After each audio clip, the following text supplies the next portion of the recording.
Hello everyone, आज के इस सेशन में हम सॉल्व करने जा रहे हैं assertion reason type questions of our chapter is matter around us pure. ये चैप्टर क्लास 9th केमिस्ट्री का सेकेंड चैप्टर है। इस चैप्टर के सभी टॉपिक्स को हम एकदम डिटेल में जाकर के डिस्कस कर चुके हैं। एक्सरसाइज क्वेश्चंस भी हम सॉल्व कर चुके हैं, एमसीक्यूज भी हम सॉल्व कर चुके हैं। तो अब बारी आती है इस चैप्टर पर बेस्ड कुछ असर्शन रीजन टाइप क्वेश्चंस को सॉल्व करने की।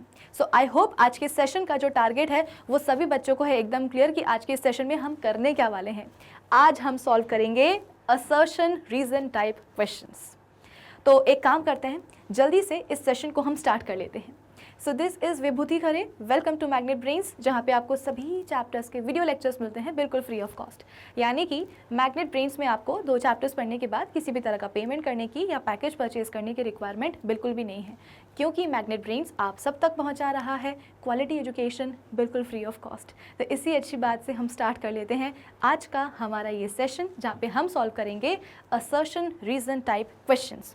अब देखो, इन सवालों में होता क्या है, आपको दिया जाता है एक असर्शन और एक होता है आपके पास रीज़न।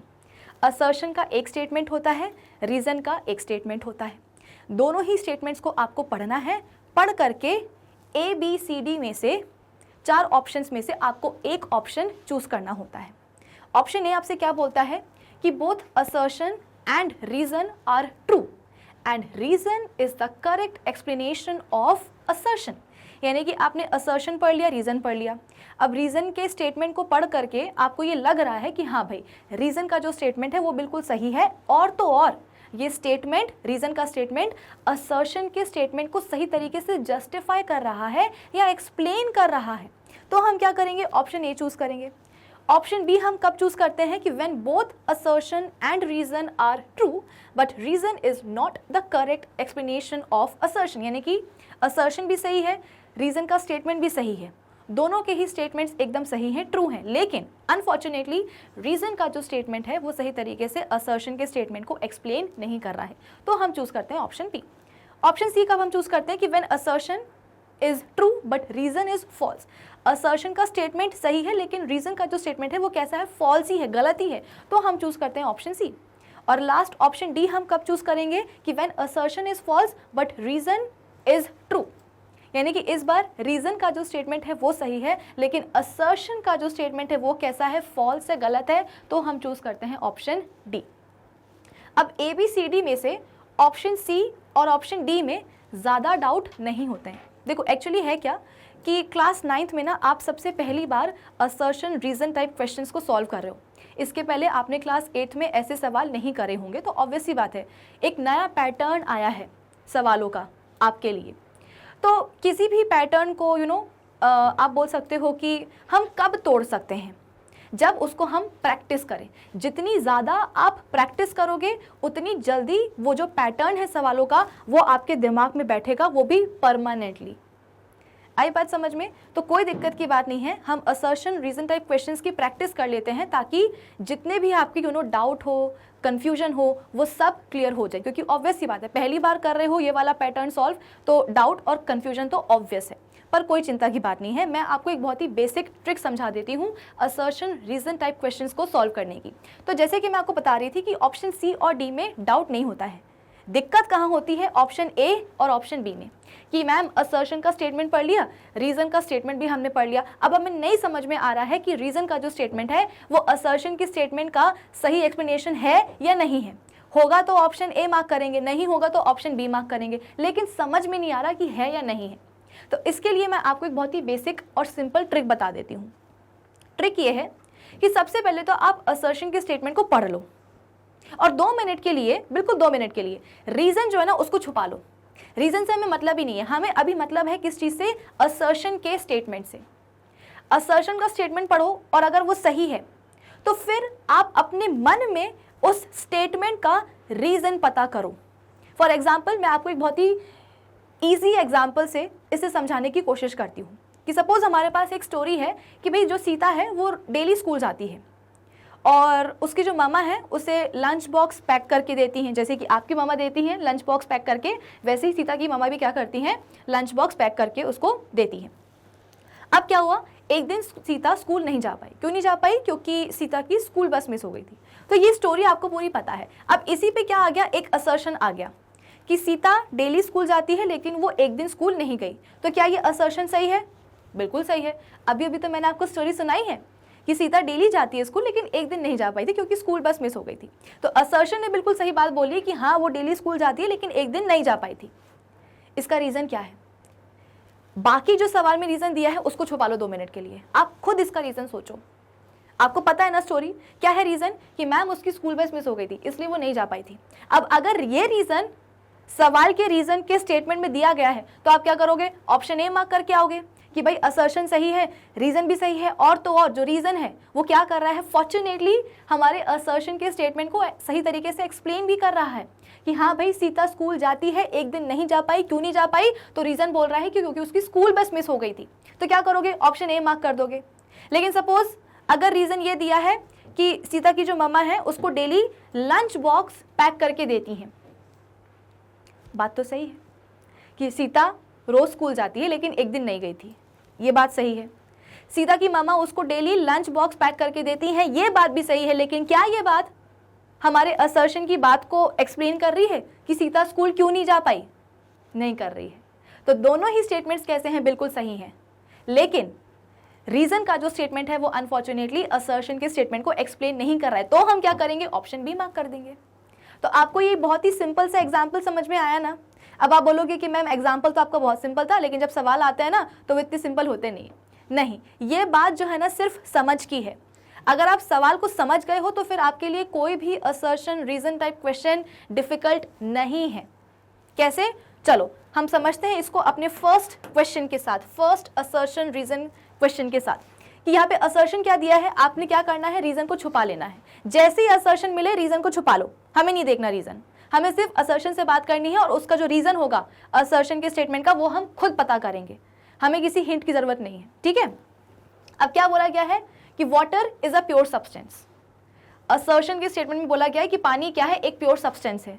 अब मुझे एक बात बताओ, इस पूरे चैप्टर में, इस मैटर अराउंड अस प्योर पूरे चैप्टर में हमने क्या करा है, हमने यही तो पता किया है ना कि भाई हमारे आसपास जितने भी चीज़ें होती हैं, जितने भी सब्सटेंसेस होते हैं वो प्योर हैं या नहीं है।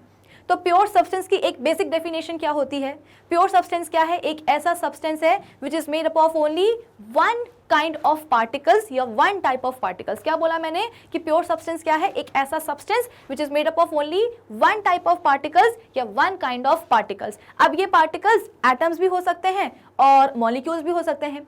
हम सभी प्योर सब्सटेंसेस को ब्रॉडली 2 कैटेगरीज में कैटेगराइज करते हैं, याद है कि नहीं, एलिमेंट्स एंड कंपाउंड्स।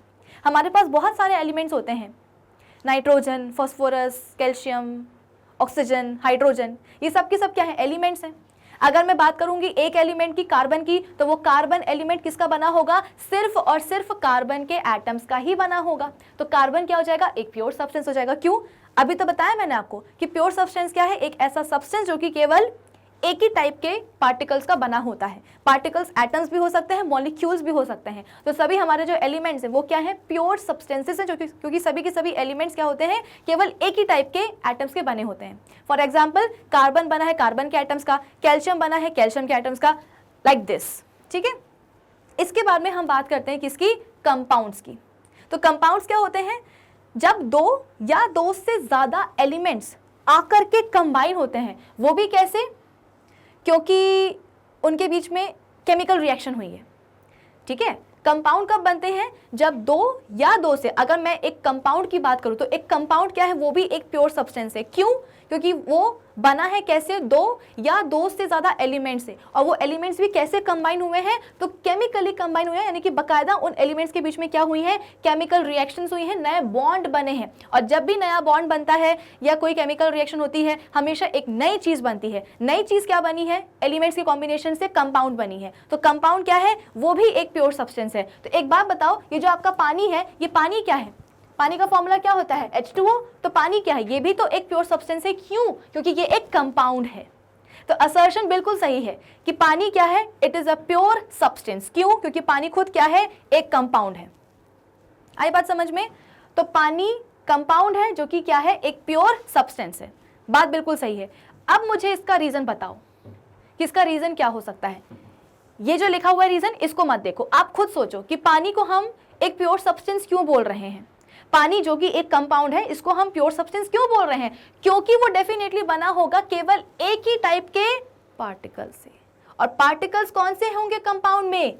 मॉलिक्यूल्स। बताया था ना मैंने, अभी अभी बताया था कि प्योर सब्सटेंस केवल एक ही टाइप के पार्टिकल्स के बने होते हैं। वो पार्टिकल्स एटम्स भी होते हैं, मॉलिक्यूल्स भी होते हैं। तो एलिमेंट्स क्यों हैं प्योर सब्सटेंसेस? क्योंकि वो बने हुए हैं केवल एक ही टाइप के पार्टिकल से, एटम से। कार्बन बना है कार्बन के एटम्स का, कैल्शियम बना है कैल्शियम के एटम्स का। कंपाउंड में कौन आते हैं? मॉलिक्यूल्स आते हैं।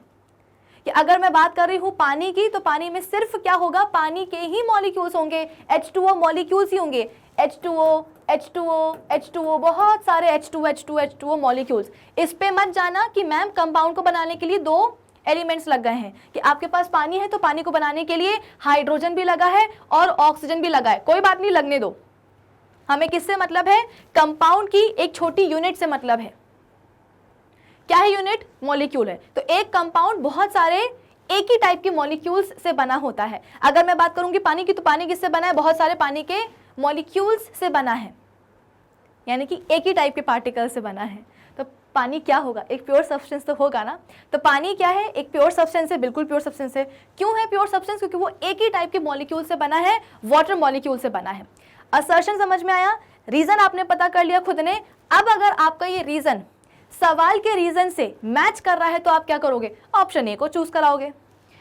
क्या बोल रहा है कि it consists of only water molecules, यानी कि बिल्कुल जो रीजन हमने सोचा था वही रीजन क्या हुआ है, सवाल में भी दिया गया है। तो हम क्या करेंगे? कॉन्फिडेंस के साथ जाकर के ऑप्शन ए मार्क करके आएंगे कि असर्शन बिल्कुल सही है। और इसका जवाब हमने अपने मन में सोच लिया था कि असर्शन पानी एक प्योर सब्सटेंस क्यों है? क्योंकि वो बना है केवल एक ही टाइप के मॉलिक्यूल्स का। तो वही रीजन कहाँ दिया गया? सवाल में दिया गया है। तो भाई हम क्या करेंगे? ऑप्शन ए तो मार्क करके आएंगे कि दोनों सही हैं, और रीजन जो है ना फॉर्चुनेटली असर्शन को एक्सप्लेन भी कर रहा है। तो ऑप्शन क्या हो जाएगा? ए इसका सही जवाब। आई बात समझ में? चलो एक और सवाल। When a beam of light is passed through a colloidal solution placed in a dark place, the path of the beam becomes visible। यानी कि ये जो सवाल है ये किसके ऊपर आया है? कोलॉइडल सॉल्यूशन के ऊपर आया है। तो आपको क्या लगता है, क्या ये असर्शन सही है? कोलॉइडल सॉल्यूशन मतलब क्या? एक काम करो, एक ग्लास क्या ले लो? पानी ले लो। एक ग्लास पानी ले लो और उसमें जो है ना एक चम्मच क्या करो? दूध डाल दो। तो वो क्या बन जाएगा? एक कोलॉइडल सॉल्यूशन बन जाएगा। मिल्क खुद में क्या होता है? एक कोलॉइडल सॉल्यूशन ही होता है। तो यहाँ पे हमने क्या करा है एक्सपेरिमेंट के लिए? एक ग्लास में 1 चम्मच या 2 चम्मच, मतलब एक ग्लास पानी में आपने 1 चम्मच या 2 चम्मच क्या डाल दिया है? मिल्क डाल दिया। तो वो क्या बन जाएगा? एक कोलॉइडल सॉल्यूशन बन जाएगा। अब इस सॉल्यूशन को आपने कहाँ रखा है? एक डार्क, एक अंधेरी जगह पे रखा है। और क्या कर रहे हो? सॉल्यूशन से लाइट की बीम जो है ना पास करवा रहे हो। तो आपको क्या लगता है कि जब आप लाइट की बीम पास कराओगे इस सॉल्यूशन से, तो क्या उस बीम का, उस लाइट का पाथ विजिबल होगा सॉल्यूशन में? बिल्कुल होगा। क्यों? क्योंकि हमारे कोलॉइडल सॉल्यूशन की ये प्रॉपर्टी होती है कि जब उनसे एक बीम ऑफ लाइट पास करवाई जाती है तो उस बीम ऑफ लाइट का जो पाथ है सॉल्यूशन में वो विजिबल होता है। क्यों विजिबल होता है? क्योंकि जो कोलॉइड्स के पार्टिकल्स होते हैं ना वो कैसे होते हैं? बड़े होते हैं। तो जैसे कि ये एक पार्टिकल है कोलॉइड का। अब यहाँ पे हम बोल रहे हैं कि लाइट पड़ी, इस पे लाइट पड़ी तो क्या होगा? ये लाइट को स्कैटर कर देगा। ये क्या करेगा? लाइट को स्कैटर कर देगा कुछ इस तरीके से। फिर इसके बाद में अच्छा, पूरी की पूरी लाइट जो है ना केवल इसी एक पार्टिकल पे नहीं जाएगी, ये हम बोल रहे हैं कि आगे भी जाएगी। आगे इस लाइट को और क्या मिलने वाला है? एक और पार्टिकल मिलने वाला है, कोलॉइडल पार्टिकल मिलने वाला है। फिर क्या करेगा ये वाला पार्टिकल? ये भी क्या करेगा? जो इस पे पड़ने वाली लाइट है उसको क्या कर देगा? स्कैटर कर देगा। तो हुआ क्या कि कोलॉइडल सॉल्यूशन के जो पार्टिकल हैं, जो कोलॉइड्स के जो पार्टिकल्स हैं वो क्या हैं? इतने बड़े हैं कि जब उनके ऊपर लाइट आकर के गिरती है तो वो उस लाइट को स्कैटर कर देते हैं, बिखरा देते हैं। और ये जो स्कैटरिंग है वो इतनी सही होती है, इतने बढ़िया अमाउंट में होती है कि ये स्कैटर्ड लाइट हमारी आंखों तक पहुंचती है। और जहां स्कैटर्ड लाइट हमारी आंखों तक पड़ी, हम बोल देते हैं कि भाई लाइट का जो पूरा पाथ है, वो हमें क्या होने लगा है? दिखने लगा है। यानी कि कोलॉइडल सॉल्यूशन में लाइट का जो पाथ है वो कैसा है? विजिबल है। तो ये लाइट का जो पाथ है वो विजिबल क्यों हो रहा है सोल्यूशन में? क्योंकि पार्टिकल्स जो हैं वो अच्छे खासे बड़े हैं। अच्छे खासे बड़े होने के कारण कोलॉइड्स की जो पार्टिकल्स है वो अच्छे खासे बड़े हैं, जिसके कारण वो जो स्कैटरिंग कर रहे हैं लाइट की वो कैसी है, काफ़ी सिग्निफिकेंट है, काफ़ी बढ़िया है। तो वो जो स्कैटर्ड लाइट है वो हमारी आंखों तक पहुंच जाती है, जिसके कारण आप बोल सकते हो कि वो लाइट का जो पूरा पाथ है सोल्यूशन में वो हमें दिखाई दे जाता है।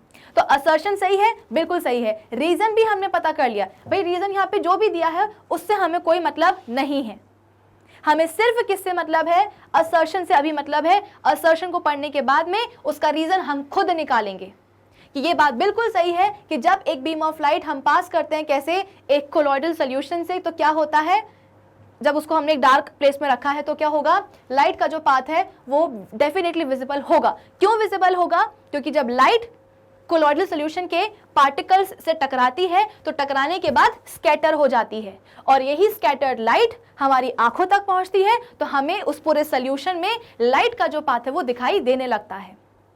आई बात समझ में? असर्शन समझ में आ गया, रीजन हमने पता कर लिया। अब आओ सवाल के रीजन पे कि भाई light gets scattered by the colloidal particles. सही है क्या रीजन? ट्रू है कि स्टेटमेंट की नहीं है? है, बिल्कुल सही है। लेकिन क्या ये ट्रू स्टेटमेंट हमारे असर्शन को एक्सप्लेन कर रहा है कि हमें कोलॉइडल सॉल्यूशन में लाइट का पाथ विजिबल क्यों हो रहा है? क्योंकि लाइट कोलॉइडल पार्टिकल से जाकर के टकरा जाती है, या ये बोलो कि टकराने के बाद क्या होती है, स्कैटर हो जाती है। लाइट जो है कोलॉइडल पार्टिकल से टकराने के बाद स्कैटर हो जाती है, और यही स्कैटर लाइट हमारी आंखों तक पड़ती है, तो हमें पूरा पाथ दिखाई देने लगता है लाइट का। तो डेफिनेटली असर्शन सही है और रीजन का स्टेटमेंट भी सही है, और फॉर्चुनेटली रीजन का जो स्टेटमेंट है वो असर्शन के स्टेटमेंट को सही तरीके से एक्सप्लेन भी कर रहा है कि अगर कोलॉइडल सॉल्यूशन में लाइट का पाथ विजिबल है तो क्यों विजिबल है? क्योंकि लाइट पार्टिकल से, कोलॉइडल पार्टिकल से टकरा जाती है, टकराने के बाद बिखर जाती है, और यही बिखरी हुई लाइट हमारी आंखों पे पड़ती है, तो वो उस पूरे सॉल्यूशन में हमें लाइट का पाथ दिखाई देने लगता है। तो असर्शन सही है, रीजन सही है। तो हम क्या करेंगे, कॉन्फिडेंस के साथ ऑप्शन ए मार्क करके आएंगे। तो इस सवाल का सही जवाब क्या होगा? Option A. पहले वाले का भी क्या होगा? ऑप्शन ए होगा। दूसरे वाले का भी क्या है? ऑप्शन ए ही है। अब आपको समझ में आया कि मैं एग्जैक्टली करने क्या, मतलब मैं आपको क्या समझाना चाह रही हूँ कि आपने बस एक बार असर्शन का स्टेटमेंट पढ़ना है, और इसके बाद में रीजन को आप देखो ही मत, छुपा लो उसको, और खुद असर्शन की स्टेटमेंट का सही रीजन पता करने की कोशिश करो। अगर आपका रीजन और सवाल का रीजन मैच होता है तो क्या करना, ए मार्क करके आना। नहीं मैच हो रहा है लेकिन रीजन क्या है, एक ट्रू स्टेटमेंट है, तो ऑप्शन बी मार्क करके आना। गलत है रीजन तो सी, मतलब रीजन का स्टेटमेंट फॉल्स ही है तो सी मार्क करके आना, और अगर असर्शन का ही स्टेटमेंट कैसा है, फॉल्स है, तो डी मार्क करके आना। आई बात समझ में? चलो और करते हैं practice. Oxygen is an element. अब रीजन छुपा लो, हमें कोई मतलब नहीं रीजन से, हमें सिर्फ मतलब है किससे, असर्शन से, कि भाई ऑक्सीजन क्या है, एक एलिमेंट है। जैसे कि मैंने आपको बताया था कि हम सभी प्योर सब्सटेंसेस को दो कैटेगरीज में कैटेगराइज करते हैं, एलिमेंट्स और कंपाउंड्स। बहुत सारे एलिमेंट्स हमारे पास होते हैं, है ना। ऑक्सीजन है, हाइड्रोजन है, कार्बन है, कैल्शियम है, पोटेशियम है, सोडियम है, हीलियम है, सब कुछ है। ये सब क्या है, सभी के सभी एलिमेंट्स हैं। तो ऑक्सीजन भी क्या है, एक एलिमेंट है। आपकी एनसीईआरटी की, मतलब जो आपकी एनसीईआरटी बुक है उसमें जहाँ पे एलिमेंट्स का सेक्शन दिया है लास्ट पेज पे, वहाँ पे एक ये लाइन दी गई है कि एंटोइन लिवोसियर ने एलिमेंट को कैसे डिफाइन किया था। अकॉर्डिंग टू एंटोइन लिवोसियर, एलिमेंट क्या है, एक ऐसा सब्सटेंस है, या आप ये बोल सकते हो कि एलिमेंट क्या है, एक बहुत ही सिंपलेस्ट और एक बेसिक फॉर्म होता है किसी भी प्योर सब्सटेंस का, जिसको कि आप किसी भी फिजिकल या केमिकल प्रोसेस से फर्दर सिंपलर सब्सटेंसेस में ब्रेक डाउन नहीं कर सकते हो। आई बात समझ में? ये आपकी एनसीईआरटी की लाइन है कि एंटोइन लिवोसियर ने एलिमेंट को कैसे डिफाइन किया था कि एलिमेंट क्या है, कि किसी भी प्योर सब्सटेंस का एक बहुत ही सिंपलेस्ट, एक बहुत ही बेसिक फॉर्म है, जिसको कि हम फर्दर किसी केमिकल रिएक्शन से हम उसको उसकी सिंपलर सब्सटेंसेस में तोड़ नहीं सकते हैं। फॉर एग्जाम्पल, अगर आपके पास ऑक्सीजन है, ये क्या है, एक एलिमेंट है। अगर आप इसको तोड़ना भी चाहोगे ना, तो आप कितना भी इसको तोड़ लो, तोड़ने के बाद आपको सेम क्या मिलेगा, ऑक्सीजन का एलिमेंट ही मिलेगा। ऐसा नहीं है कि इस एलिमेंट को तोड़ने के बाद आपको कुछ नई चीज मिल जाए, कोई नया सब्सटेंस मिल जाए, कुछ नहीं मिलने वाला। आई बात समझ में? तो सीधी सी बात है, एंटोइन लिवोसिड ने क्या बोला था कि एक एलिमेंट क्या है, एक ऐसा सिंपलेस्ट या एक बेसिक फॉर्म है प्योर सब्सटेंस का जिसको कि आप किसी भी केमिकल रिएक्शन से, फिजिकल प्रोसेस से उसके सिंपलर सब्सटेंसेस में तोड़ नहीं सकते हो। तो एग्जैक्टली ऑक्सीजन क्या है, एक एलिमेंट है, बिल्कुल एक एलिमेंट है। क्यों एलिमेंट है? इसीलिए एलिमेंट है। आई बात समझ में? मतलब असर्शन आपको समझ में आया? रीजन हमने क्या पता किया कि एंटोइन लिवोसिड ने बोला है कि भाई एलिमेंट क्या होगा, प्योर सब्सटेंस का एक बेसिक फॉर्म, सिंपलेस्ट फॉर्म, जिसको कि हम फर्दर किसी केमिकल रिएक्शन से उसको सिंपलर सब्सटेंसेस में नहीं तोड़ सकते हैं, किसी भी एलिमेंट को। तो ऑक्सीजन एक एलिमेंट क्यों है? क्योंकि अगर इसको हम तोड़ना भी चाहेंगे केमिकल रिएक्शन से तो ये अपने सिंपलर सब्सटेंसेस में टूटेगा नहीं, कुछ नहीं मिलने वाला है ऑक्सीजन एलिमेंट को तोड़ने के बाद, कोई नया सब्सटेंस नहीं मिलने वाला है। असर्शन समझ में आया? रीजन हमने पता कर लिया कि भाई रीजन क्या है कि क्यों एक ऑक्सीजन को हम क्या बोल रहे हैं, एक एलिमेंट बोल रहे हैं। अब जो आपका रीजन है सवाल के रीजन से मैच करता है तो आप क्या करोगे? ऑप्शन ए मार्क करके आओगे। It can not be decomposed by a chemical और फिजिकल प्रोसेस। क्या बोला यहाँ पे कि ऑक्सीजन जो है उसको हम किसी भी फिजिकल या केमिकल प्रोसेस से डिकम्पोज नहीं कर सकते हैं। डिकम्पोज मतलब क्या? ब्रेक डाउन नहीं होता है। उसको हम किसी भी फिजिकल या केमिकल प्रोसेस से तोड़ नहीं सकते हैं, डिकम्पोज नहीं कर सकते हैं, ब्रेक डाउन नहीं करवा सकते हैं इनटू स्मॉलर सब्सटेंसेस। इसीलिए क्या है, ऑक्सीजन एक एलिमेंट है। बिल्कुल सही बात है। हमने भी असर्शन को पढ़ करके यही रीजन निकाला था कि भाई ऑक्सीजन क्यों है एक एलिमेंट, क्योंकि एंटोइन लिवोसिड ने बोला है कि एलिमेंट क्या है, किसी भी प्योर सब्सटेंस की एक बेसिक, एक सिंपलेस्ट फॉर्म है जिसको कि आप तोड़ नहीं सकते हो सिंपलर सब्सटेंसेस में बाय एनी केमिकल रिएक्शन। ये रीजन था किसी भी एलिमेंट को एलिमेंट कहलाने का। तो ऑक्सीजन क्या है, ये भी तो एक एलिमेंट है। क्यों एलिमेंट है? क्योंकि इसको हम डिकम्पोज नहीं कर सकते हैं, खत्म बात। तो अपना रीजन सवाल के रीजन से मैच कर रहा है तो हम क्या करेंगे, कॉन्फिडेंस के साथ ऑप्शन ए मार्क करके आएंगे। आई बात समझ? चलिए आगे बढ़ते हैं। A solution of table salt in a glass of water is homogeneous. तो जैसे कि मैंने आपको बताया, रीजन छुपा लो, नहीं देखना अभी रीजन, हमें पता ही नहीं करना है, जान दो रीजन को। रीजन जो है उसको अभी जाने दो, हमें नहीं पता कि रीजन क्या है, हटाओ। अपना रीजन हम खुद निकालेंगे कि सोल्यूशन जो है टेबल सॉल्ट का in a glass of water is homogeneous. देखो ऐसा है कि प्योर सब्सटेंस के बारे में तो हमने बात कर ली कि जो प्योर सब्सटेंसेस हैं वो उनको हम ब्रॉडली दो कैटेगरीज में कैटेगराइज करते हैं। एक होते हैं एलिमेंट्स और दूसरे होते हैं हमारे कंपाउंड्स। अब एक और चीज होती है जिसे हम क्या बोलते हैं, प्यार से मिक्सचर बोलते हैं। तो मिक्सचर क्या है, एक ऐसा मटेरियल है जो कि दो या दो से ज्यादा प्योर सब्सटेंसेस के कॉम्बिनेशन से या मिक्सिंग से बना है। क्या बोला मैंने कि मिक्सचर क्या है, एक ऐसा मटेरियल है जो कि दो या दो से ज्यादा प्योर सब्सटेंसेस के कॉम्बिनेशन से या मिक्सिंग से बना है। और हाँ, ये मिक्सिंग हम बोलते हैं कि सिर्फ फिजिकल मिक्सिंग होती है, कंपाउंड में अलग होता है। कंपाउंड कब बनता है, जब एलिमेंट्स के बीच में मिक्सिंग हो, लेकिन वो कैसी मिक्सिंग हो, केमिकल मिक्सिंग हो, यानी कि एलिमेंट्स के बीच में क्या होती है, बाकायदा केमिकल रिएक्शंस होती हैं, नए बॉन्ड बनते हैं, तब जाकर के कंपाउंड बनता है। लेकिन यहाँ पे अलग है मामला। मिक्सचर में हमें क्या करना है, प्योर सब्सटेंसेस की खिचड़ी बना देनी है, उनके बीच में केमिकल रिएक्शन नहीं करवाना है। तो एक मिक्सचर क्या है, एक ऐसा मटेरियल जो कि दो या दो से ज्यादा प्योर सब्सटेंसेस के कॉम्बिनेशन से बना है, और वो मिक्सिंग कैसी है, फिजिकल मिक्सिंग है, कोई केमिकल कॉम्बिनेशन नहीं हुआ है। तो आपके पास टेबल सॉल्ट मतलब क्या है भाई, नमक क्या होता है, NaCl। तो ये NaCl क्या है, एक प्योर सब्सटेंस है। भाई NaCl क्या है, नमक क्या है, खुद एक कंपाउंड है। वो किसका बना होगा, सोडियम क्लोराइड के मॉलिक्यूल्स का ही बना होगा। तो NaCl खुद क्या है, एक कंपाउंड है। वहीं आपने क्या लिया है, पानी लिया है। तो पानी भी क्या है, पानी भी हम बोल रहे हैं कि एक कंपाउंड है। तो हम क्या कर रहे हैं, पानी में नमक घोल रहे हैं, यानी कि एक प्योर सब्सटेंस में एक कंपाउंड में दूसरा कंपाउंड डाल रहे हैं। तो ये भी एक प्योर सब्सटेंस है, ये भी एक प्योर सब्सटेंस है। तो दो प्योर सब्सटेंसेस क्या हो रहे हैं, आपस में मिक्स हो रहे हैं। मिक्स होने से क्या होगा, मिक्सचर बन जाएगा। और डेफिनेटली देखो, जैसे कि मैंने आपको बताया था कि जब भी केमिकल रिएक्शन होती है ना, हमेशा एक नई चीज बनती है। तो जब एलिमेंट्स के बीच में केमिकल रिएक्शन होती है तो हमेशा एक नया कंपाउंड बनता है। लेकिन जब ऐसी ही चीजें फिजिकली मिक्स हो जाती हैं बिना किसी केमिकल रिएक्शन के, तो कोई नई चीज नहीं बनती है। पानी में नमक घोलोगे तो नमकीन पानी ही बनेगा, पानी में शक्कर घोलोगे तो एक शक्कर का पानी ही बनेगा। कोई नई चीज नहीं बन रही है कि आपने पानी में नमक घोला तो क्या बन गया, एसिड बन गया, ऐसा नहीं होगा। तो यहाँ पे क्या बना है, डेफिनेटली एक मिक्सचर ही बना है। क्यों? क्योंकि हमने एक प्योर सब्सटेंस में दूसरे प्योर सब्सटेंस को मिक्स किया है, फिजिकली मिक्स किया है। अब इसके बाद में जो मिक्सचर है वो भी कैसे होते हैं, दो टाइप के होते हैं, एक होते हैं होमोजीनियस और दूसरे होते हैं हेट्रोजीनियस। होमोजीनियस में क्या होता है कि मिक्सचर के जो कंपोनेंट्स है ना वो एक दूसरे से बहुत अच्छी तरीके से यूनिफॉर्मली मिक्स हो जाते हैं। और हेट्रोजीनियस में क्या होता है कि कंपोनेंट्स जो हैं वो अच्छी तरीके से मिक्स नहीं होते हैं, यानी कि उनके बीच में आपको एक सेपरेशन बाउंड्री दिखाई देती है कि इस बाउंड्री के उधर पे एक कंपोनेंट है मिक्सचर का और इस बाउंड्री के नीचे एक दूसरा कंपोनेंट है।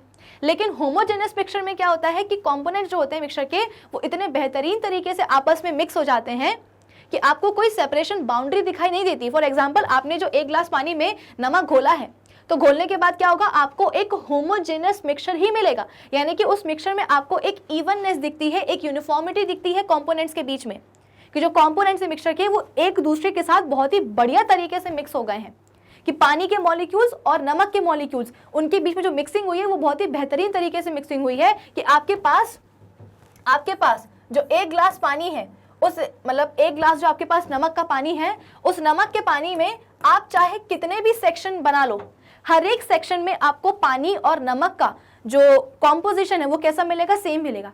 किसी भी सेक्शन में से अगर आप उस पानी को टेस्ट करोगे ना तो इक्वल आप बोल सकते हो कि नमकीन ही आपको टेस्ट मिलने वाला है।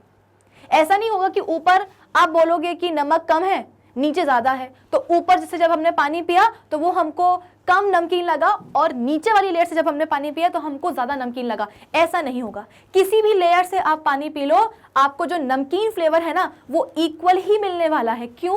क्योंकि यहाँ पे नमक और पानी के जो पार्टिकल्स हैं, जो मॉलिक्यूल्स हैं, वो एक दूसरे के साथ बहुत ही अच्छी तरीके से यूनिफॉर्मली मिक्स हुए हैं। कॉम्पोजिशन कैसा हो गया है, इवन हो गया है, यूनिफॉर्म हो गया है, कोई सेपरेशन बाउंड्री दिखाई नहीं दे रही है कि इस बाउंड्री के नीचे नमक है और उस बाउंड्री के ऊपर क्या है, पानी है, या जो नमक है वो कहीं यहाँ पे जमा हुआ है पानी में, ऐसा नहीं होगा। आई बात समझ में? तो ऐसे मिक्सचर को हम क्या कहते हैं, होमोजेनियस बोलते हैं। तो असर्शन बिल्कुल सही है कि जो सोल्यूशन होता है टेबल सॉल्ट का in a glass of water वो कैसा है, होमोजेनियस है। होमोजेनियस क्यों है? क्योंकि मिक्सचर के जो दोनों कंपोनेंट्स हैं, पानी और नमक, क्या है, एक दूसरे के साथ बहुत ही यूनिफॉर्मली मिक्स्ड हैं। असर्शन सही है अपना, तो यानी कि हम ऑप्शन डी तो चूज करने नहीं वाले हैं। अब इस असर्शन का हमें रीजन खुद सोचना है कि भाई पानी और नमक के सोल्यूशन को हम होमोजेनियस क्यों बोल रहे हैं, क्योंकि होमोजेनियस सोल्यूशन क्या होते हैं, उनमें कंपोनेंट्स की जो मिक्सिंग है वो कैसी होती है, यूनिफॉर्म होती है, इवन होती है। तभी आप बोल सकते हो कि उस मिक्सचर को हम क्या बोलते हैं, होमोजेनियस बोलते हैं। तो अगर हम बोल रहे हैं कि पानी और नमक का जो सोल्यूशन है वो क्या है, होमोजेनियस है, तो क्यों है होमोजेनियस, क्योंकि नमक और आप बोल सकते हो कि पानी के जो पार्टिकल्स हैं, जो मॉलिक्यूल्स हैं, वो आपस में बहुत ही इवनली मिक्स्ड हैं। आई बात समझ? अब इसका पता हम करने वाले हैं कि क्या हमारे जो हमने रीजन सोचा है क्या वही रीजन सवाल में भी दिया गया है। रीजन क्या है कि a solution having different composition through out is homogeneous. ये तो कुछ अलग ही राग जो है ना अलापने लगा कि एक ऐसा सॉल्यूशन जिसमें कि कॉम्पोजिशन कैसी हो, डिफरेंट हो थ्रू आउट द सॉल्यूशन, वो क्या है, होमोजेनियस। अरे नहीं भाई, होमोजेनियस सॉल्यूशन में क्या होता है कि जो कॉम्पोजिशन है ना वो कैसी होती है, through out the solution same होती है, तभी उस सॉल्यूशन को हम होमोजेनियस बोलते हैं। भाई होमोजेनियस का मतलब क्या है, एक यूनिफॉर्मिटी, एक इवननेस। अगर आप किसी भी सॉल्यूशन को होमोजेनियस बोल रहे हो तो कब बोलोगे होमोजेनियस, जब कॉम्पोजिशन कैसी हो, थ्रू आउट द सॉल्यूशन बिल्कुल एक जैसी हो, सेम हो, कि यहाँ पे भी नमक पानी, यहाँ पे भी नमक पानी, यहाँ पे भी नमक पानी, यहाँ पे भी नमक पानी। ऐसा नहीं हो कि पानी यहाँ नमक ऊपर या पानी ऊपर नमक नीचे, ऐसा नहीं होगा।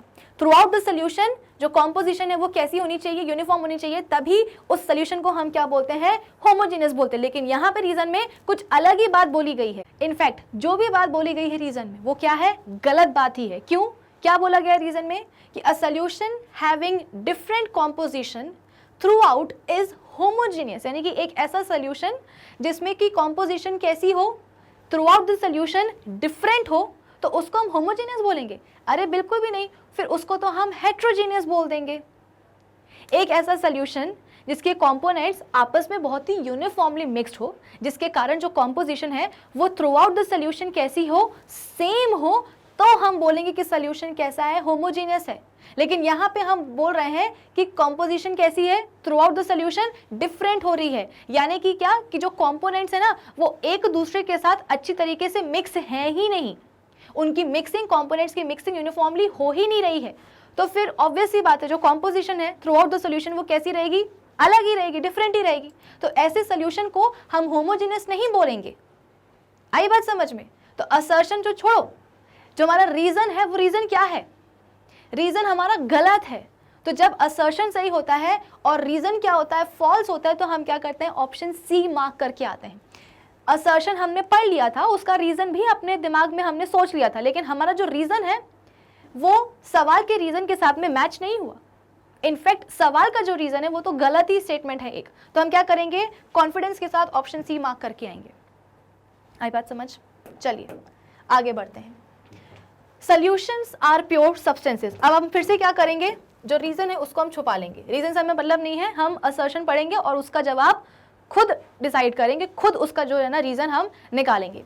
तो असर्शन क्या है कि सॉल्यूशंस आर प्योर सब्सटेंसेस। हमारे जो सॉल्यूशंस हैं वो क्या होते हैं, प्योर सब्सटेंसेस होते हैं। अच्छा, अभी तो मैंने आपको समझाया था कि प्योर सब्सटेंसेस की केवल दो ही कैटेगरीज होती हैं, एक एलिमेंट्स और दूसरे कंपाउंड्स। इसके अलावा हमारे प्योर सब्सटेंसेस की और कोई तीसरी कैटेगरी होती ही नहीं है।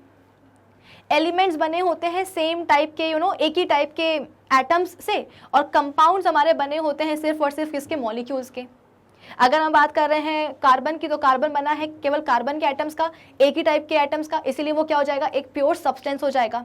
कंपाउंड्स, अगर हम एक कंपाउंड ले रहे हैं फॉर सपोज क्या, NaCl, नमक, तो जो नमक कंपाउंड है वो सिर्फ किसका बना होगा, नमक के मॉलिक्यूल्स का ही बना होगा, यानी कि एक ही टाइप के मॉलिक्यूल्स का बना होगा। इसका मतलब क्या, कि वो भी क्या है, एक प्योर सब्सटेंस है। लेकिन जब हम बात करते हैं किसकी, एक सोल्यूशन की, तो सोल्यूशन एक प्योर सब्सटेंस हो ही नहीं सकता है। फॉर एग्जाम्पल हमने क्या करा है, हमने पानी में शक्कर घोल ली है, तो पानी खुद क्या है, एक कंपाउंड है, प्योर सब्सटेंस है। शक्कर खुद क्या है, एक कंपाउंड है, प्योर सब्सटेंस है। लेकिन यहाँ पे हम क्या कर रहे हैं, दो प्योर सब्सटेंसेस को आपस में मिक्स कर रहे हैं। फिजिकल मिक्सिंग हो रही है, यानी कि कोई केमिकल रिएक्शन नहीं हो रही है पानी और शक्कर के बीच में, बस हमने क्या करा है, दोनों को उठा करके मिक्स कर दिया, दोनों की खिचड़ी बना दी है। तो ऑब्वियस सी बात है, अब जो शुगर सोल्यूशन बना है शक्कर को पानी में घोलने के बाद, वो क्या है, वो एक सोल्यूशन है, वो एक प्योर सब्सटेंस नहीं है, वो एक मिक्सचर है। और हमारे मिक्सचर्स प्योर सब्सटेंसेस होते ही नहीं हैं। प्योर सब्सटेंसेस अलग है, एलिमेंट्स, कंपाउंड्स, मिक्सचर्स अलग होते हैं। मिक्सचर्स में भी जो है ना, फिर आगे जाकर के हम क्या पढ़ते हैं, ट्रू सॉल्यूशंस पढ़ते हैं, फिर हम पढ़ते हैं सस्पेंशन, फिर हम पढ़ते हैं क्या, कोलॉइड्स, ऐसा। लेकिन हाँ, आप ये मान सकते हो कि जो हमारे सॉल्यूशंस हैं वो प्योर सब्सटेंसेस नहीं होते हैं, वो मिक्सचर होते हैं। यानी कि जो हमारा असर्शन है कैसा है, गलत ही है। और हम सबको पता है कि जब हमारा असर्शन गलत होता है तो हम क्या करते हैं, ऑप्शन डी मार्क करके आते हैं। तो इस सवाल का सही जवाब क्या होगा भाई, ऑप्शन डी। आई आपको बात समझ में? तो रीजन को छुपाने का कोई फायदा नहीं रहा। क्यों? क्योंकि हमारा जो असर्शन है वो खुद ही क्या है, एक गलत स्टेटमेंट है।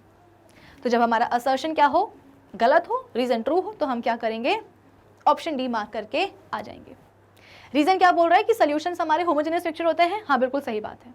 तो असर्शन गलत, रीजन फॉल्स, सॉरी असर्शन गलत, रीजन ट्रू, तो हम मार्क करेंगे ऑप्शन डी।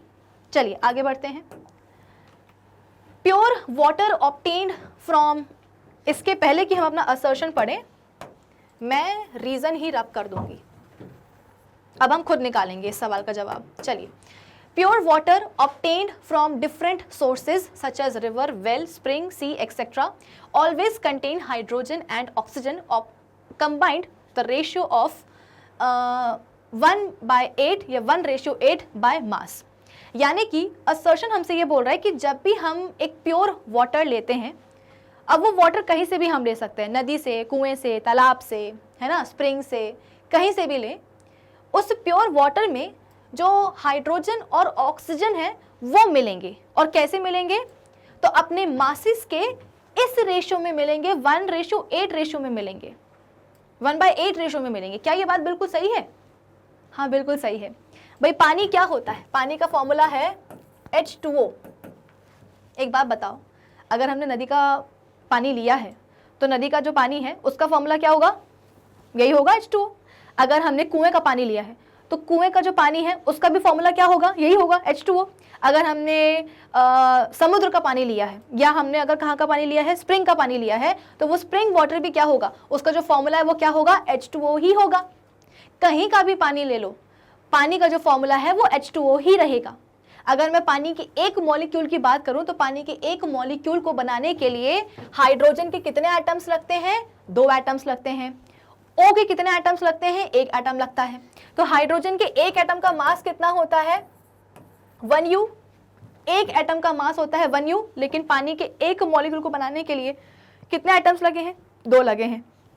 तो 2 हाइड्रोजन एटम्स का मास कितना हो जाएगा, 2U डिवाइडेड बाय ऑक्सीजन के एक एटम का मास कितना होता है, 16U। तो यहाँ पे हमने पानी को बनाने के लिए ऑक्सीजन का केवल एक ही एटम लिया, तो यहाँ पे हम क्या करेंगे, दोनों का रेशियो निकालेंगे। U से U कट जाएगा और ये कितना हो जाएगा, 2 8 16। तो हाइड्रोजन और ऑक्सीजन के एटम्स का जो मासेस का रेशियो है वो कितना आया है, 1/8 आया है। कहाँ, पानी में। इसका मतलब क्या कि जब भी हम कहीं का भी पानी लेंगे, उस पानी में हाइड्रोजन और ऑक्सीजन हमेशा अपने मासेस के इसी रेशियो में आकर के कंबाइन होंगे। ऐसा क्यों, क्योंकि कंपाउंड, भाई पानी क्या है, एक कंपाउंड है ना। कंपाउंड की प्रॉपर्टी क्या होती है कि कंपाउंड हमेशा सेम एलिमेंट्स का बनता है। यानी कि अगर आपको पानी बनाना है फॉर एग्जांपल, और आपके पास हाइड्रोजन तो है लेकिन आपके पास ऑक्सीजन नहीं है, तो आपने क्या बोला कि एक काम करते हैं, ऑक्सीजन के अलावा हम कुछ और ले लेते हैं जो कि हमारे पास उस समय अवेलेबल है। क्या अवेलेबल है, क्लोरीन अवेलेबल है। तो हमारे पास हाइड्रोजन है और हमारे पास क्लोरीन है, तो हमने क्या करा, हाइड्रोजन और क्लोरीन को मिला करके कंपाउंड बना दिया। तो कंपाउंड तो आप बना दोगे, लेकिन क्या वो कंपाउंड पानी रहेगा, नहीं, अब वो कंपाउंड बदल जाएगा। ये तो क्या बन गया, ये तो एसिड बन गया। हम चले थे पानी बनाने और बन गया क्या, एसिड। इसका मतलब क्या कि कंपाउंड को बनाने के लिए हमेशा जो एलिमेंट्स है ना वो फिक्स्ड होते हैं, वो सेम होते हैं। आपके कन्वीनियंस के हिसाब से कि आपके पास O नहीं है, H नहीं, तो आप कोई दूसरा एलिमेंट नहीं ले सकते हो पानी को बनाने के लिए। प्लस जो भी एलिमेंट्स कंबाइन हो रहे हैं एक कंपाउंड को बनाने के लिए, वो अपने मासेस के एक डेफिनेट या एक फिक्स्ड रेशियो में ही कंबाइन होते हैं। जैसे कि आपने यहाँ पे देखा कि जब भी पानी बनेगा तो हमेशा हाइड्रोजन और ऑक्सीजन अपने मासेस के इस रेशियो में कंबाइन होंगे। ये रेशियो हमने कैसे निकाला कि भाई पानी के एक मॉलिक्यूल को बनाने के लिए H और O के कितने एटम जरूरी हैं, फिर उन एटम्स के हमने मासेस का क्या करा है, रेशियो निकाला है। अब आप खुद बताओ कि आपने बोला कि मैम आज जो है ना मेरे पास ऑक्सीजन ज्यादा है, तो पानी बनाने के लिए हम क्या करते हैं, पानी के एक मॉलिक्यूल को बनाने के लिए हाइड्रोजन के तो हम 2 एटम्स ले रहे हैं, लेकिन क्योंकि हमारे पास O ज्यादा है तो यहाँ पे हम O के 2 एटम्स ले लेते हैं। ले लो, मैं तो कहती हूँ 3 ले लो, लेकिन क्या फिर वो पानी बनेगा, नहीं। आप चले थे पानी बनाने, ये क्या बन गया, ये तो बन गया हाइड्रोजन परऑक्साइड, कोई दूसरा ही कंपाउंड बन गया। तो अगर आपको एक कंपाउंड बनाना है तो सेम एलिमेंट्स को लेना पड़ेगा, और वो एलिमेंट्स भी कैसे कंबाइन होंगे, अपने मासेस के एक फिक्स्ड, एक डेफिनेट रेशियो में, प्रपोर्शन में ही कंबाइन होंगे। यानी कि ये जो पॉइंट है ये बिल्कुल सही है कि असर्शन क्या है कि जो भी आप प्योर वाटर लेते हो उसमें हाइड्रोजन एंड ऑक्सीजन अपने मासेस के 1/8 रेशियो में ही आपको मिलेंगे। रीजन क्या है, क्योंकि कंपाउंड की ये प्रॉपर्टी होती है कि जब भी एक कंपाउंड बनता है तो सेम एलिमेंट लगते हैं, प्लस एलिमेंट्स अपने हमेशा मासेस के फिक्स्ड रेशियो में कंबाइन होते हैं। अब अगर आपका ये रीजन सवाल के रीजन के साथ मैच होता है तो आप क्या करोगे, ऑप्शन ए मार्क करोगे। अब जरा देखो रीजन क्या बोल रहा है, a chemical compound contain same elements combined in the fixed proportion by mass. जो हमने रीजन पता किया था असर्शन को देख करके, एग्जैक्टली वही रीजन दिया गया। इसका मतलब क्या कि यहाँ पे हम क्या चूज करेंगे, ऑप्शन ए, कि पानी कहीं का भी ले लो उसमें हाइड्रोजन और ऑक्सीजन अपने मासेस के इस फिक्स्ड रेशियो में ही मिलते हैं। तो क्यों मिलते हैं, क्योंकि कंपाउंड की प्रॉपर्टी होती है कि हमेशा कंपाउंड में सेम एलिमेंट्स होते हैं, वो भी अपने मासेस के एक फिक्स्ड प्रपोर्शन में कंबाइन होते हैं। खत्म किस्सा। आई बात समझ। तो जैसे कि मैंने आपको ट्रिक समझाई है, इस ट्रिक को आप कभी नहीं भूलोगे कि असर्शन दिखे और रीजन को जाकर के छुपा लो कि भाई हम अपना रीजन जो है ना खुद पता करेंगे, हमें किसी दूसरे रीजन की जरूरत है ही नहीं। बाद में देखेंगे कि सवाल का जो रीजन है वो हमारे रीजन के साथ मैच कर रहा है या नहीं कर रहा है। चलिए नेक्स्ट क्वेश्चन क्या है कि the solute of a true solution passes through filter paper. हम सबको पता है कि जो सोल्यूशन है उसमें उसके 2 कंपोनेंट्स होते हैं, है ना। इस चैप्टर में हमने बाइनरी सोल्यूशंस के बारे में बात करी है। एक ऐसा सोल्यूशन जिसमें कि 2 कंपोनेंट्स हैं। कंपोनेंट्स कौन से हैं, एक है सॉल्यूट और दूसरा है सॉल्वेंट। सल्यूट हम बोलते हैं कि एक ऐसा कंपोनेंट होता है सोल्यूशन का जो कि दूसरे कंपोनेंट में जाकर के डिसॉल्व हो जाता है। और सॉल्वेंट क्या है, एक ऐसा कंपोनेंट है हमारे सोल्यूशन का जिसमें कि सॉल्यूट डिसॉल्व होता है। या आप ये भी बोल सकते हो कि सॉल्यूट क्या है, एक ऐसा कंपोनेंट है हमारे सोल्यूशन का जो कि सोल्यूशन में कम क्वांटिटी में प्रेजेंट होता है। वही सॉल्वेंट क्या है, एक ऐसा कंपोनेंट है हमारे सोल्यूशन का जो कि सोल्यूशन में ज्यादा अमाउंट में प्रेजेंट होता है। तो किसी भी सोल्यूशन के दो कंपोनेंट्स होते हैं, पहला सॉल्यूट तो दूसरा सॉल्वेंट। आई बात समझ में? तो यहाँ पे बोला जा रहा है कि ट्रू सोल्यूशन का जो सॉल्यूट है वो फिल्टर पेपर से जो है ना निकल जाता है। क्या ये बात सही है? हाँ बिल्कुल सही है। क्यों सही है? क्योंकि हमें पता है कि ट्रू सोल्यूशन में जो सॉल्यूट के पार्टिकल्स होते हैं ना, उनका साइज बहुत छोटा होता है। कितना छोटा? तो 1 नैनोमीटर से भी छोटा। अब इतना छोटा होगा पार्टिकल का साइज, तो वो पार्टिकल फिल्टर पेपर के जो होल्स होते हैं उससे निकल जाएगा। तो ये बात बिल्कुल सही है असर्शन की कि ट्रू सोल्यूशन के जो पार्टिकल्स होते हैं वो फिल्टर पेपर के थ्रू क्या हो जाते हैं, पास हो जाते हैं।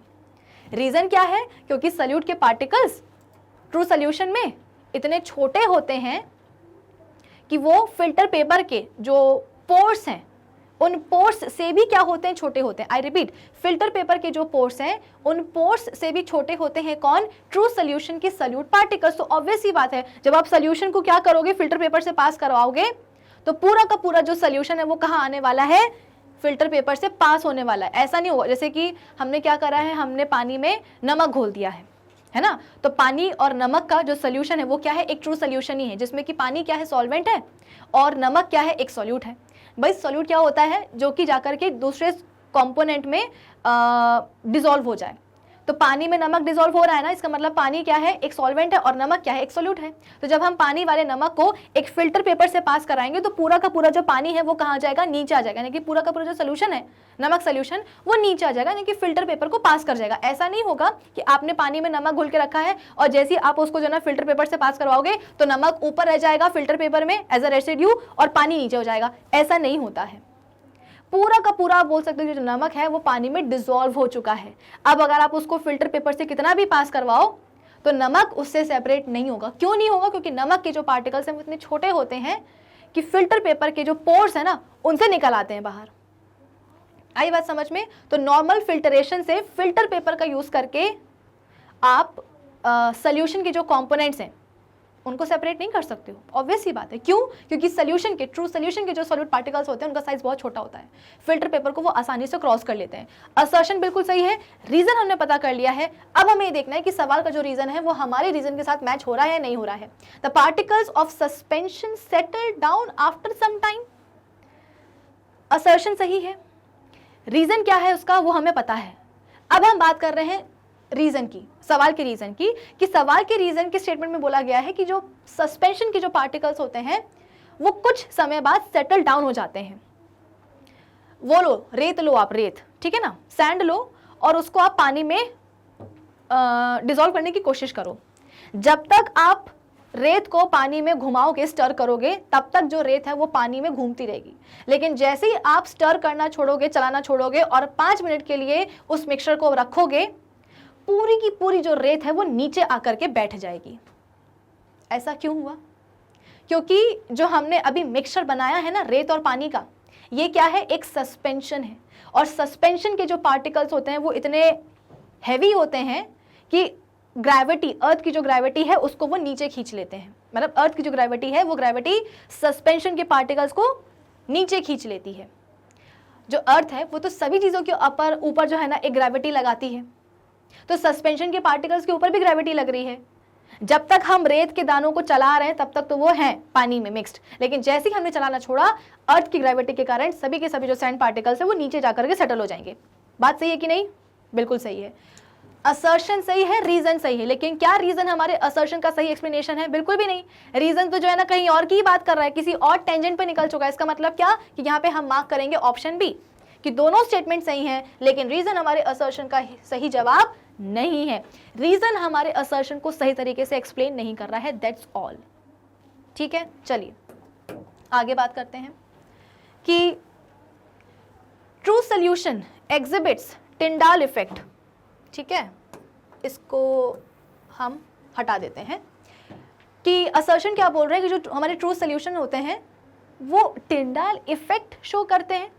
अब आप बोलोगे कि मैम ये टिंडाल इफेक्ट क्या होता है? अरे हुआ क्या था कि हमने अभी अभी कोलॉइड्स के बारे में बात करी थी कि कोलॉइड्स के जो पार्टिकल्स होते हैं कि वो इतने बड़े होते हैं, मतलब कोलॉइड्स के जो पार्टिकल्स हैं वो इतने बड़े होते हैं कि जब उनके ऊपर हम एक लाइट फेंकते हैं तो जो वो लाइट है ना वो उनसे टकरा करके बिखर जाती है, और यही स्कैटर्ड लाइट जब हमारी आंखों तक पड़ती है तो वो हमें दिखाई देती है। इसका मतलब क्या कि कोलॉइडल सोल्यूशन में जब एक लाइट पास होती है तो उस पूरी बीम ऑफ लाइट का जो पूरा पैसेज है हमें सोल्यूशन में वो दिखाई देता है, और इसी को नाम दिया गया था क्या, टिंडाल इफेक्ट। बेसिकली हमारे जो कोलॉइडल सोल्यूशन में एक पूरे लाइट का जो पैसेज है जब वो दिखता है तो उस इफेक्ट को ही हम क्या बोलते हैं, टिंडाल इफेक्ट बोलते हैं। साइंटिस्ट को बेसिकली उनको ऑनर करने के लिए इस इफेक्ट का नाम ही क्या पड़ गया, टिंडाल इफेक्ट।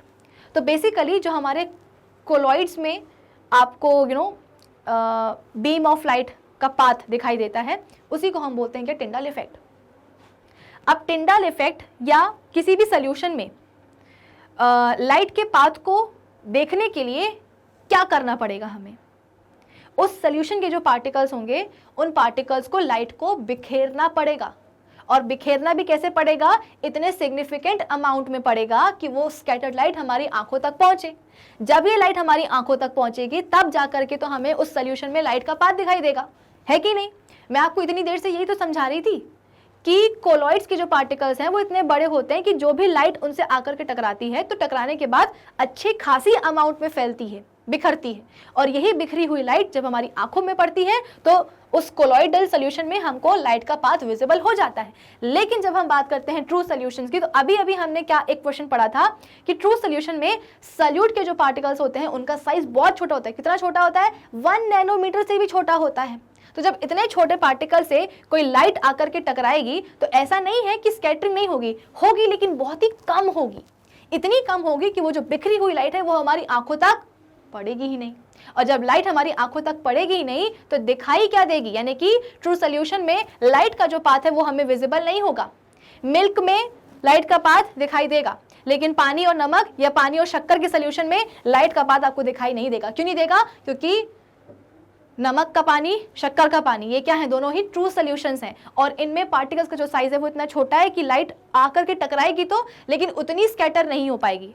आपकी किताब में दिया गया है कि स्कैटर होती नहीं है, एक्चुअली होती है, अंदर की बात है, लेकिन इतनी कम होती है कि आंखों तक पहुंचती नहीं है। और जब कोई चीज आंखों तक पहुंचेगी नहीं तो वो दिखाई कैसे देगी भाई। तो ये बात बिल्कुल गलत है कि ट्रू सोल्यूशन में टिंडाल इफेक्ट होता है, बिल्कुल भी नहीं होता है। असर्शन रीजन मतलब असर्शन गलत है अपना, तो हम क्या करेंगे, कॉन्फिडेंस के साथ जाकर के ऑप्शन डी मार्क करेंगे, क्योंकि हमको पता है कि जब असर्शन गलत होता है और रीजन ट्रू होता है तो हम क्या करते हैं, ऑप्शन डी मार्क करते हैं। असर्शन 100% गलत है। रीजन क्या है कि particles are very small in size. बात बिल्कुल सही है कि ट्रू सोल्यूशन के जो पार्टिकल्स हैं वो साइज में बहुत छोटे होते हैं, लेकिन क्या मतलब है रीजन का, जब हमारा असर्शन ही कैसा है, गलत है, तो हम क्या करेंगे, ऑप्शन डी मार्क करेंगे, खत्म कहानी।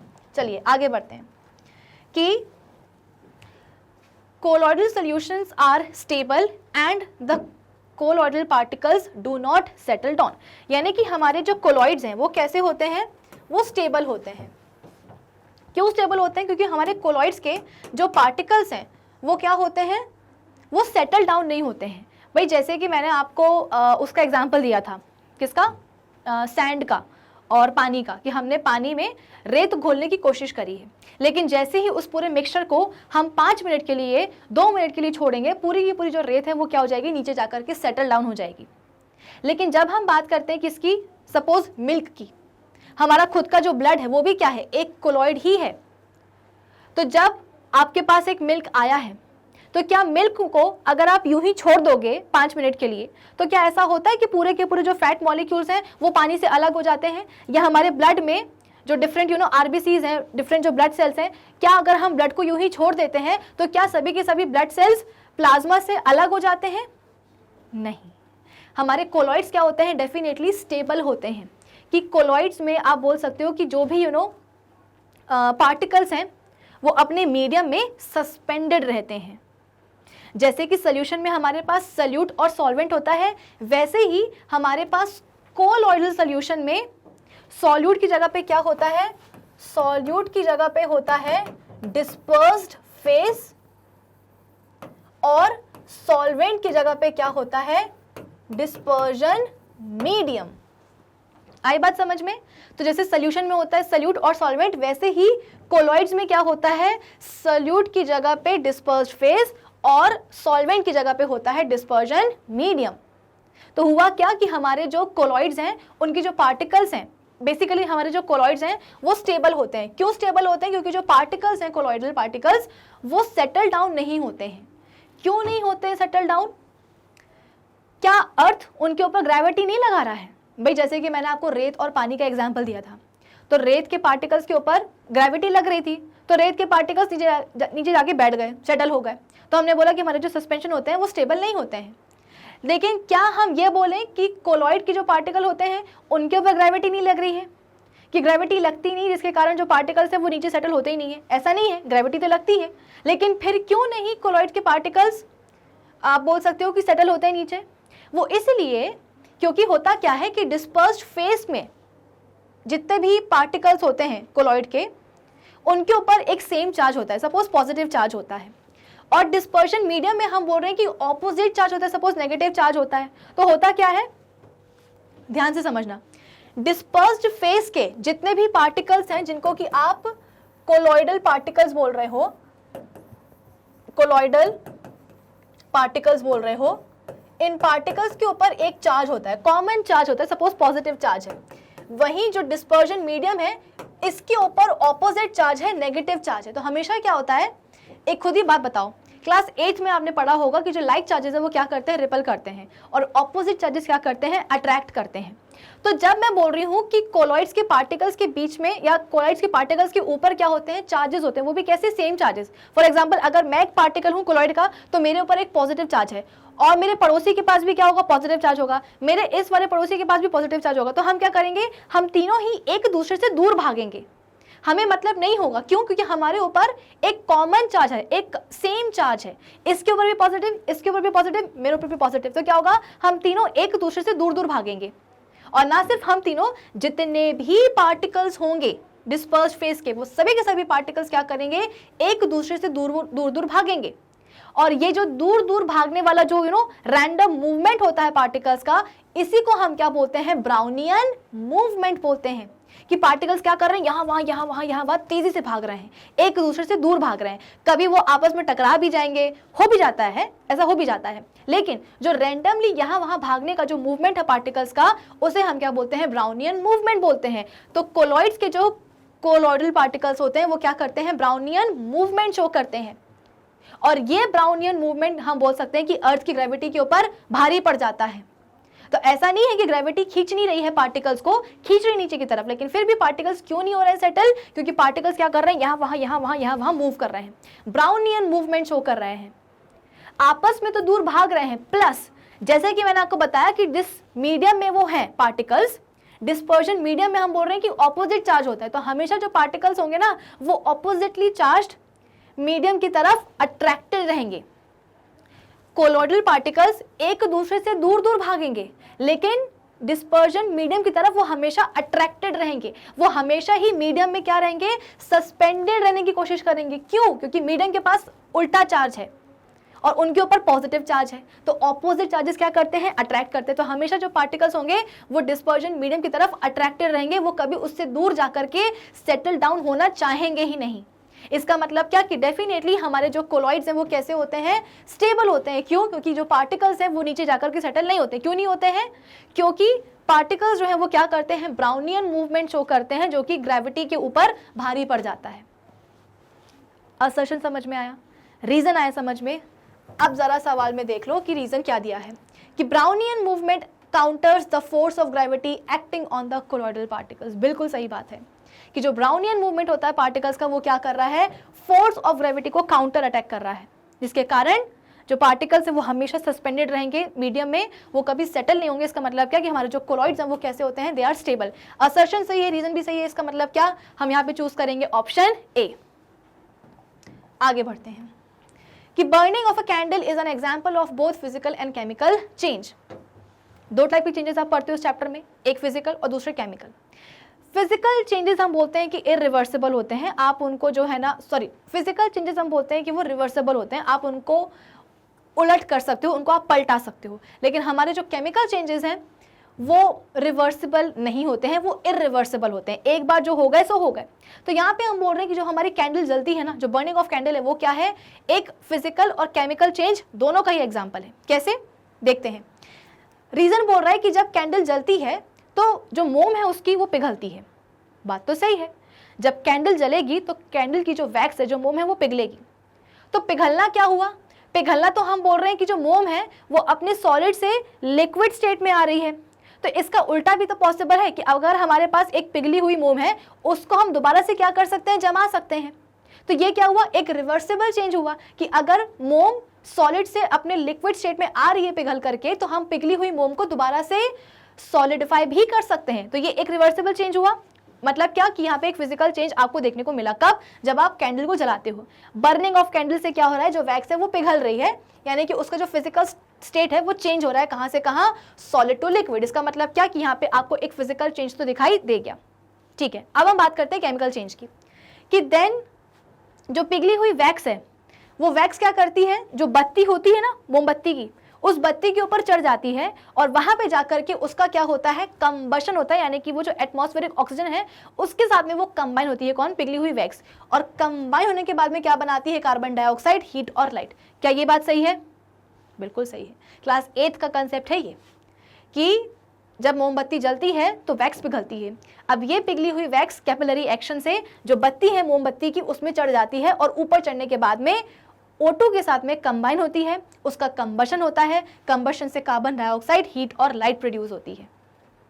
तो ऑलरेडी जो आपके पास वैक्स थी, जब उसका कंबशन हुआ तो उससे कार्बन डाइऑक्साइड, लाइट और हीट बन गई है। अब जो ये चीजें बन चुकी हैं, क्या इन चीजों से आप दोबारा वैक्स बना सकते हो? एक बार पिघली हुई वैक्स से, उसके कंबशन से ये तीनों चीजें बन गई। इसका मतलब क्या कि अब इन तीनों को आप रिवर्स करके पिघली हुई वैक्स नहीं बना सकते। उसका मतलब क्या कि यहाँ पे क्या हुआ है, केमिकल चेंज हुआ है। तो अब ये बात बिल्कुल सही है कि जब हम कैंडल को जलाते हैं तो ये एक एग्जाम्पल है फिजिकल और केमिकल चेंज दोनों का ही, कि मोम पिघल रही है तो वो हुआ फिजिकल चेंज। लेकिन जब इस मोम का कंबशन हुआ है, कार्बन डाइऑक्साइड, हीट और लाइट बन रही है, इसका मतलब ये क्या हुआ, एक इरिवर्सिबल चेंज, केमिकल चेंज। इसका मतलब क्या, असर्शन सही है, रीजन सही है, और हमारा रीजन असर्शन को एक्सप्लेन भी कर रहा है। इसका मतलब क्या, हम चूज करेंगे ऑप्शन ए। आई होप इतना सभी को क्लियर हुआ होगा। ठीक है, अब एक काम करते हैं, अब हम आ जाते हैं अपने नेक्स्ट क्वेश्चन के ऊपर। अब अगला सवाल हमसे क्या बोल रहा है, असर्शन ये बोल रहा है कि the composition of mixture is variable. Mixture का जो कॉम्पोजिशन है वो वेरिएबल होता है। क्या ये बात सही है? हाँ, बिल्कुल सही है। भाई मैंने आपको क्या समझाया था कि मिक्सचर कैसे बनता है, जब दो या दो से ज़्यादा प्योर सब्सटेंसेस आकर के फिजिकली कंबाइन होते हैं, फिजिकली मिक्स होते हैं, तब जाकर के एक मिक्सचर बन के रेडी हो जाता है। यस और नो? बिल्कुल यस। तो एग्जाम्पल के लिए हम मान के चलते हैं कि अभी हम एक मिक्सचर बना रहे हैं और उस मिक्सचर को बनाने के लिए हम दो प्योर सब्सटेंसेस ले रहे हैं। कौन कौन से? नमक और दूसरा पानी।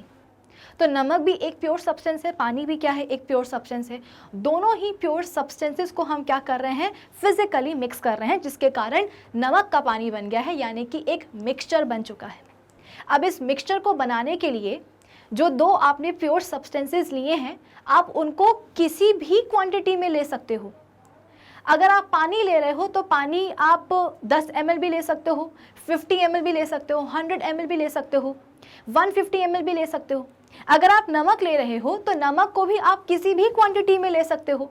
आप 100 ml पानी में 1 पिंच भी नमक डाल सकते हो, 100 ml पानी में आप 1 चम्मच भी नमक डाल सकते हो, 100 ml पानी में आप 2 चम्मच भर के भी नमक डाल सकते हो। यानी कि जो आप मिक्सचर बना रहे हो, उस मिक्सचर को बनाने के लिए जो भी आप प्योर सब्सटेंसेस ले रहे हो, आप उनको किसी भी क्वांटिटी में ले सकते हो।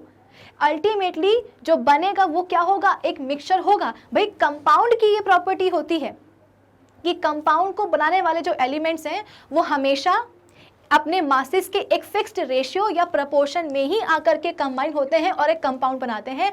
लेकिन ये प्रॉपर्टी हमारे मिक्सचर्स की नहीं होती है। तभी तो हम बोल रहे हैं कि मिक्सचर्स में जो कॉम्पोजिशन है वो क्या होगा, वो वेरिएबल होगा। डेफिनेटली मिक्सचर में जो कॉम्पोजिशन है वो कैसा होगा, वेरिएबल होगा। क्यों? क्योंकि मिक्सचर में जो हम कंपोनेंट्स ले रहे हैं, उन कंपोनेंट्स को हम किसी भी XYZ क्वांटिटी में ले सकते हैं। आई बात समझ में? तो असर्शन बिल्कुल सही है और रीजन भी मैंने आपको बता दिया कि हम क्यों बोल रहे हैं कि मिक्सचर में कॉम्पोजिशन वेरिएबल होता है, क्योंकि मिक्सचर को बनाने के लिए हम जो भी कंपोनेंट्स ले रहे हैं उनको हम किसी भी क्वांटिटी में ले सकते हैं। ऐसा नहीं है कि उनको उनके मासेस के एक फिक्स्ड रेशियो में ही हम लेते हैं, बिल्कुल भी ऐसा नहीं है। तो असर्शन समझ में आ गया, रीजन हमने खुद निकाल लिया है असर्शन का। अब देखते हैं कि हमारा जो रीजन है वो असर्शन मतलब जो सवाल का जो रीजन है उसके साथ मैच कर रहा है या नहीं कर रहा है। कि the constituents of a mixture are not bonded chemically, कि मिक्सचर के जो कंपोनेंट्स होते हैं या जो कॉन्स्टिट्यूएंट्स होते हैं वो केमिकली बॉन्डेड नहीं होते हैं, यानी कि उनके बीच में क्या होती है, बस ऐसी ही फिजिकल मिक्सिंग होती है।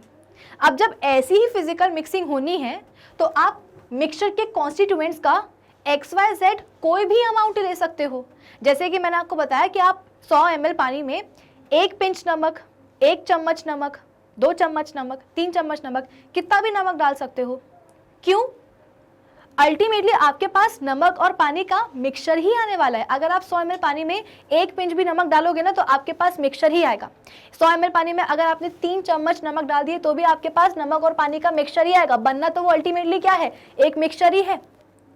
मिक्सचर कैसे बन रहा है कि जो भी मिक्सचर के जो आपने कॉन्स्टिट्यूएंट्स हैं उनको आपने किसी भी अमाउंट में लिया है। तो किसी भी अमाउंट में हम कैसे ले पा रहे हैं, क्योंकि जितने भी कॉन्स्टिट्यूएंट्स हैं मिक्सचर के उनको आपस में केमिकली रिएक्ट तो करना ही नहीं है, उनको तो बस क्या करना है, ऐसे फिजिकली मिक्स हो जाना है। तो जब फिजिकल मिक्सिंग ही होनी है मिक्सचर के कॉन्स्टिट्यूएंट्स के बीच में, तो कॉन्स्टिट्यूएंट्स का आप कितना भी अमाउंट ले सकते हो। अब जब कितना भी अमाउंट लोगे तो ऑब्वियस सी बात है मिक्सचर का जो कॉम्पोजिशन है वो वेरिएबल तो होगा ना। इसका मतलब क्या कि असर्शन सही है और रीजन भी सही है। और जो रीजन है वो फॉर्चुनेटली हमारे असर्शन की स्टेटमेंट को सही तरीके से एक्सप्लेन भी कर रहा है कि अगर मिक्सचर का कॉम्पोजिशन कैसा है, वेरिएबल है। तो क्यों वेरिएबल है? क्योंकि मिक्सचर के जो कंपोनेंट्स होते हैं या जो उसके कॉन्स्टिट्यूएंट्स होते हैं वो केमिकली बॉन्डेड नहीं होते हैं, वो बस ऐसे ही फिजिकली बॉन्डेड होते हैं। तो इस फिजिकल बॉन्डिंग से क्या हो जाएगा, आप कोई भी क्वांटिटी ले सकते हो कॉन्स्टिट्यूएंट्स की, मिक्सचर के कॉन्स्टिट्यूएंट्स की, जिसके कारण जो वेरिएबल जो मिक्सचर का जो कॉम्पोजिशन है वो कैसा रहेगा, वेरिएबल रहेगा। आई बात समझ में? तो यहाँ पे हम क्या करेंगे, बिंदास ऑप्शन ए को मार्क करके आएंगे कि भाई असर्शन सही है, रीजन सही है, रीजन हमारे असर्शन का सही एक्सप्लेनेशन भी है। सॉर्टेड। चलिए आ जाते हैं हम अपने अगले सवाल के ऊपर कि all homogeneous substances are pure. अच्छा, सभी के सभी होमोजेनियस सब्सटेंसेस क्या प्योर होते हैं? अभी अभी हमने नमक के पानी का एक एग्जाम्पल लिया था कि जो सॉल्ट सोल्यूशन है, मतलब अगर आप पानी में नमक को डाल दोगे तो वो क्या बन जाएगा, एक सोल्यूशन बन जाएगा, नमक का सोल्यूशन बन जाएगा। तो कहने के लिए तो वो नमक का सोल्यूशन क्या है, होमोजेनियस है नेचर में। क्यों? क्योंकि आप जो भी पानी और नमक ले रहे हो तो जो नमक है वो पानी में बहुत ही अच्छी तरीके से जाकर के मिक्स होने वाला है। भाई आप नमकीन पानी बना रहे हो ना, तो कैसे बना रहे हो, पानी में नमक डिसॉल्व कर रहे हो, तो जो नमक होगा ना वो पानी के अंदर जाकर के बहुत ही यूनिफॉर्मली मिक्स होने वाला है, बहुत ही अच्छी तरीके से मिक्सिंग होने वाली है नमक के पार्टिकल्स की और पानी के पार्टिकल्स की, कैसे, आपस में। तो अगर आपके पास एक ग्लास क्या है, एक ग्लास सॉल्ट वाटर है और इस सॉल्ट वाटर में आप क्या करो, कई सारे सेक्शंस बना लो। जैसे कि ये एक सेक्शन है ना, ये दूसरा सेक्शन है, ये तीसरा सेक्शन है। तो किसी भी सेक्शन में आप देख लो नमक और पानी का जो कॉम्पोजिशन है ना वो आपको कैसा मिलेगा, सेम ही मिलेगा।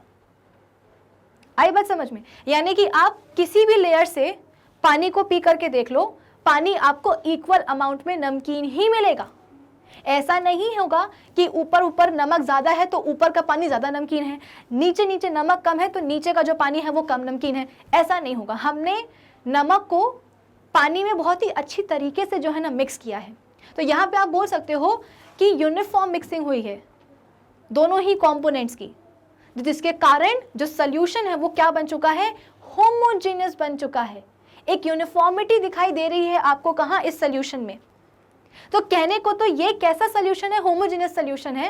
कंपोनेंट्स की जो मिक्सिंग है आपस में वो बहुत ही क्या हुई है, यूनिफॉर्मली हुई है, इवनली हुई है। लेकिन क्या ये सोल्यूशन प्योर सब्सटेंस होगा?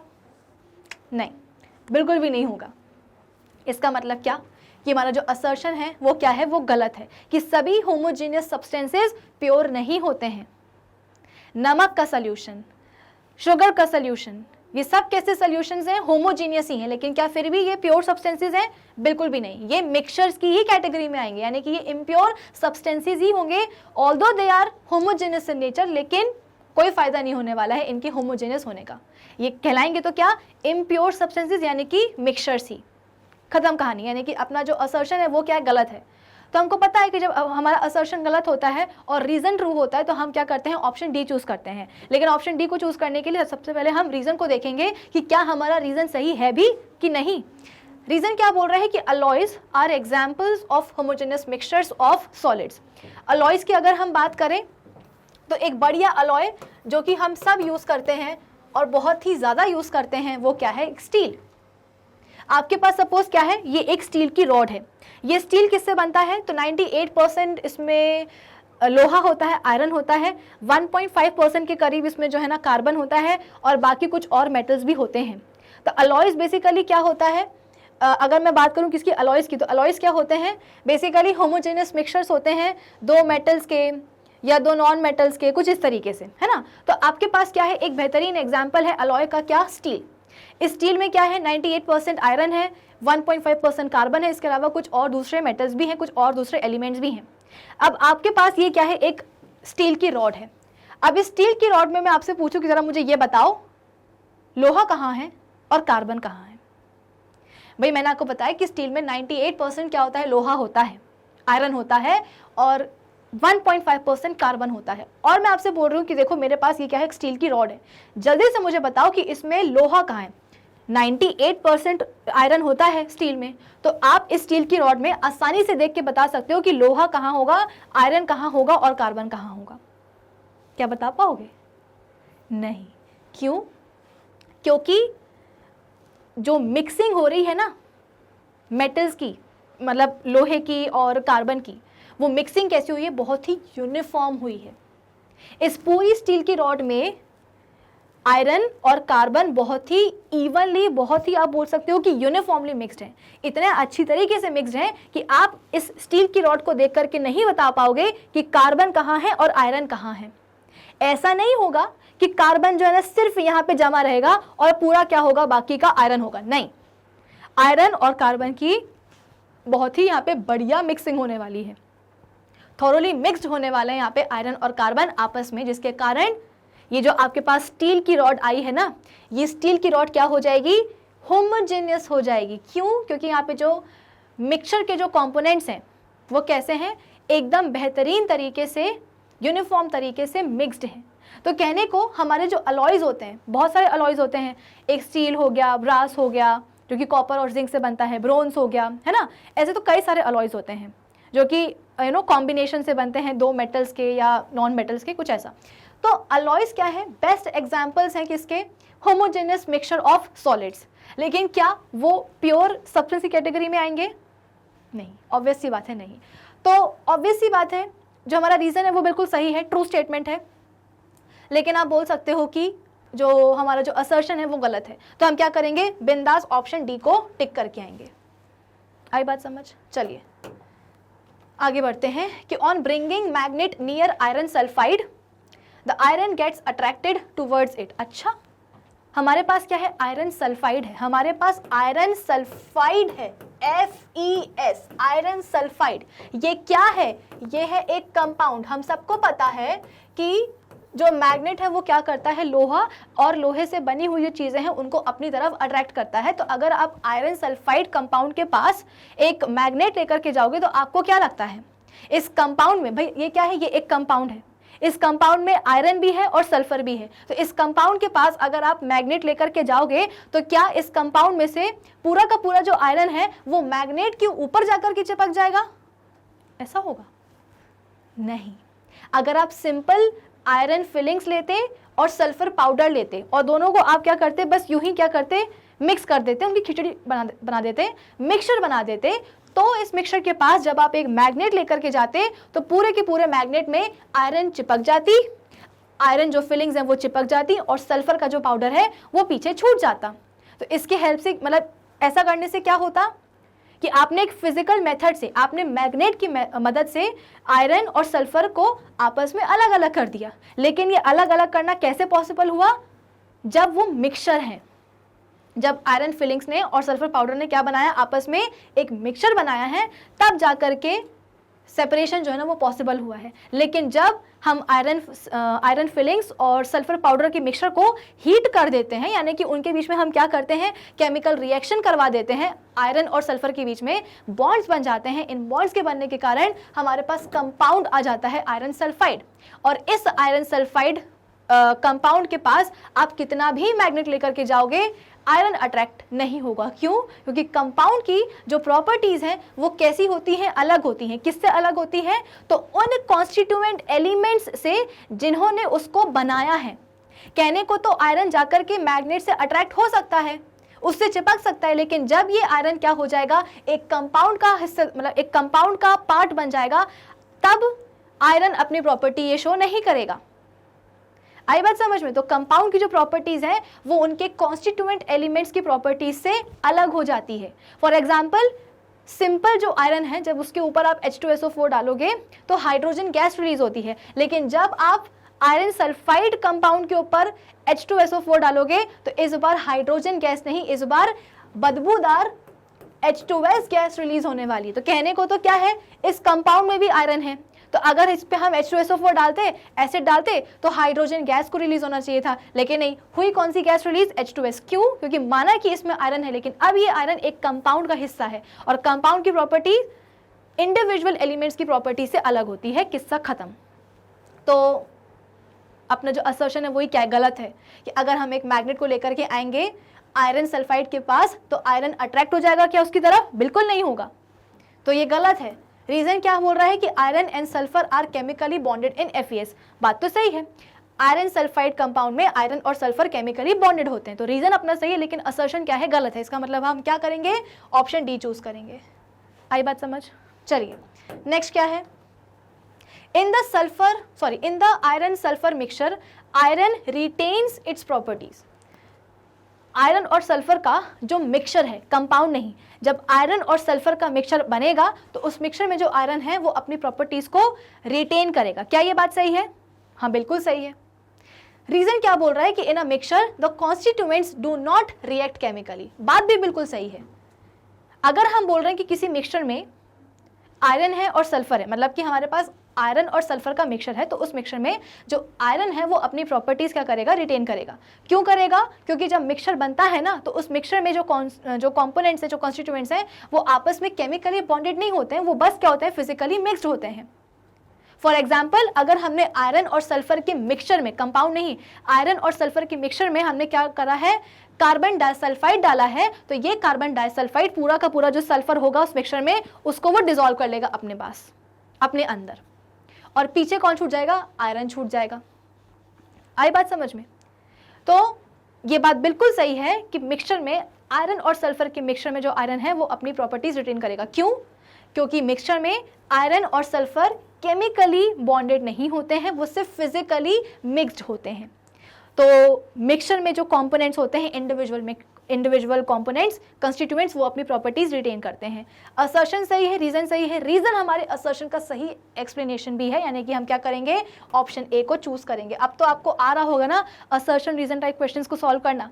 खुद रीजन पता कर लो और फिर सवाल के रीजन से आप उसे मैच कर लो।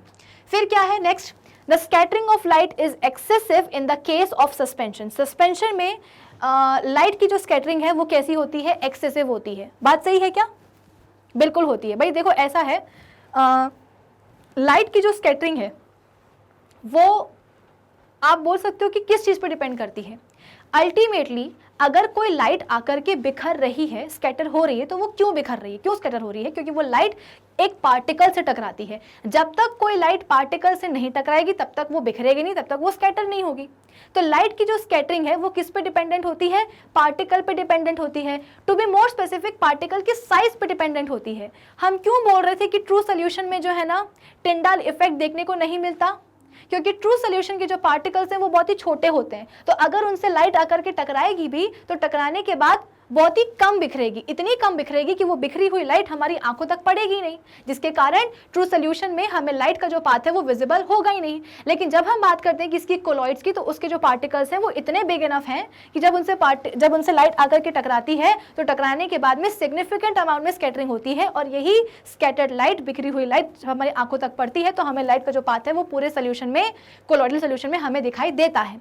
लेकिन जब हम बात करते हैं कि इसकी सस्पेंशन की, तो सस्पेंशन के पार्टिकल्स तो बहुत ही बड़े होते हैं, इतने बड़े होते हैं कि जब उनसे लाइट आकर के टकराएगी तो टकराने के बाद स्कैटर होगी, और भयानक तरीके से स्कैटर होगी, यानी कि बढ़िया क्वांटिटी में स्कैटर होगी, और इतनी बढ़िया अमाउंट आएगी स्कैटर्ड लाइट की कहाँ, हमारी आंखों तक, कि हमें सस्पेंशन में लाइट का पाथ क्लियरली विजिबल हो जाएगा। तो ये बात बिल्कुल सही है कि लाइट की जो स्कैटरिंग है किसमें, सस्पेंशन में, वो क्या होती है, एक्सेसिव होती है। क्यों? क्योंकि सस्पेंशन के पार्टिकल्स का साइज ही इतना बड़ा होता है कि लाइट आई, टकराई, और टकराने के बाद बहुत सारी बिखर गई। आई बात समझ में? क्योंकि पार्टिकल का साइज कैसा है, बड़ा है। असर्शन समझ में आ गया, रीजन हमने खुद पता कर लिया। अब हम देखते हैं कि सवाल की रीजन में क्या दिया गया है कि the particle size of a suspension is less than 1 nanometre. Hello, excuse me, बिल्कुल भी नहीं। सस्पेंशन में पार्टिकल्स का जो साइज है वो 100 नैनोमीटर से बड़ा होता है। ट्रू सोल्यूशन में पार्टिकल्स का साइज 1 नैनोमीटर से छोटा होता है, और सस्पेंशन में पार्टिकल्स का साइज आप बोल सकते हो कि 100 नैनोमीटर से बड़ा होता है। बीच में आते हैं कौन, हमारे कोलॉइड्स, जिनके पार्टिकल्स का साइज 1 नैनोमीटर से बड़ा होता है लेकिन 100 नैनोमीटर से छोटा होता है। तो हमेशा ध्यान रखिएगा कि दो एक्सट्रीम पोजीशंस पे कौन है, ट्रू सोल्यूशन और सस्पेंशन। ट्रू सोल्यूशन के जो पार्टिकल्स हैं उनका साइज बहुत ही छोटा होता है, 1 नैनोमीटर से भी कम होता है, लेकिन सस्पेंशन के जो पार्टिकल्स हैं उनका साइज 100 नैनोमीटर से बड़ा होता है। बीच में कौन आते हैं, कोलॉइड्स, जिनके पार्टिकल्स का साइज 1 नैनोमीटर से बड़ा होता है लेकिन 100 नैनोमीटर से कम होता है।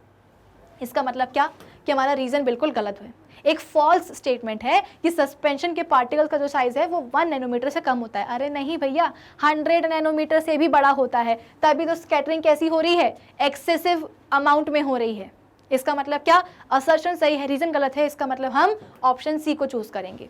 असर्शन सही है लेकिन रीजन एक फॉल्स स्टेटमेंट है, तो ऑप्शन सी क्या होगा इस सवाल का सही जवाब। ठीक है, चलिए आगे बढ़ते हैं। Alloys are homogeneous mixture. क्या हमारे अलॉयज होमोजेनियस मिक्सचर होते हैं? बिल्कुल होते हैं।